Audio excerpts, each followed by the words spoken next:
The next topic is known as antiderivatives, which is derivatives we were talking about for a long time, and then we're just doing the reverse version of them.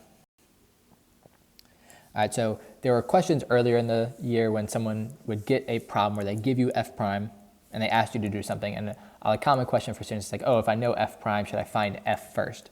All right, that's not something we've known how to do before, but now we can actually do that using an antiderivative. All right, so a function capital F is said to be an antiderivative of f of x, is if I take the derivative of f, I get my function f of x. So we're kind of starting with f of x, and we're trying to go backwards to figure out this pre-derivative, this antiderivative of capital F of x. All right, so I'm saying this is my antiderivative because if I took the derivative of it, I would get the thing that I started with. All right, so one thing that's a little weird when we're going backwards is we know that if we take the derivative of a constant, we get 0. So you would never know if your derivative function had, or your original function had a constant in it, because when you take the derivative, it would just disappear and you wouldn't see it. So what we're going to do is when we get our answers for our antiderivative, we're going to put this plus c at the end of it to represent it could be some constant at the end. Maybe there wasn't a constant, maybe there was, we don't know. All right, so we put this plus c to represent that if we took the derivative of it, we would just get 0 and it would disappear. All right, so we're going to find some antiderivatives.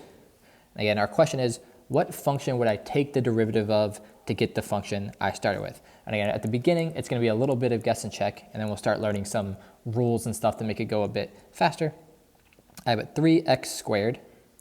What do I take the derivative of to get 3x squared? And the answer is x cubed. All right, and again, a little guess and check when we're first doing this, but let's just double check. If I start with x cubed and I take its derivative, I do the power rule, I bring down the 3, and I subtract 1 from the exponent, and I get 3x squared. All right, so x cubed is the antiderivative of 3x squared, because when I take its derivative, I get 3x squared. All right, cosine of x.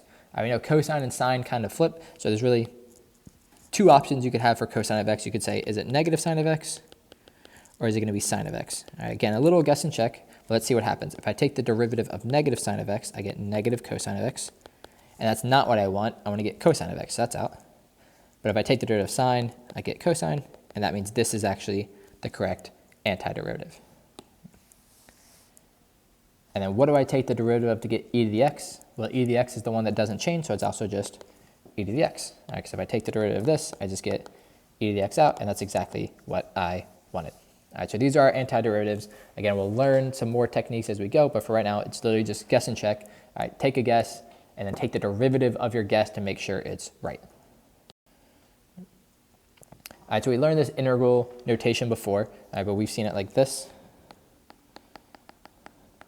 Okay. When there's no bounds, when this a and this b are not here, this is just the notation that means find the antiderivative of this thing. So this answer would just be e to the x. And I realized I just completely forgot to do something on the last slide, is because we never know if that constant's there. So all the equations on the last slide should have a plus c at the end of them. So e to the x plus c is the answer for this problem, because it means find the antiderivative of the function e to the x. All right, so here's some more examples. Again, a little bit of guess and check. So for now, I'm kind of just going to tell you what the answer is, but when you're doing this in class or practicing, again, a little guess and check, and we'll figure out more techniques as we go. The antiderivative of 2x is going to be x squared plus c. And always double check when you're doing an antiderivative. The derivative of x squared is bring down the 2, subtract 1 from the power, and that's right.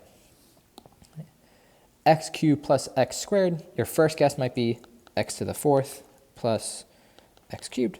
Actually, we know these powers go down when we take the derivative, so you should go up one when we're taking the antiderivative. But if I took the derivative of this, I'd get 4x cubed plus 3x squared. And that's not right, because I have these extra numbers that aren't in the thing I want to take the antiderivative of. And the right answer is going to end up being 1/4 x cubed, or sorry, 1/4 x to the 4th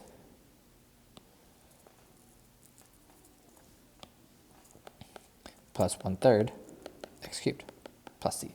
Because now if I take the derivative of this, the 4's cancel, I just get x cubed. The 3 cancels, I just get x squared.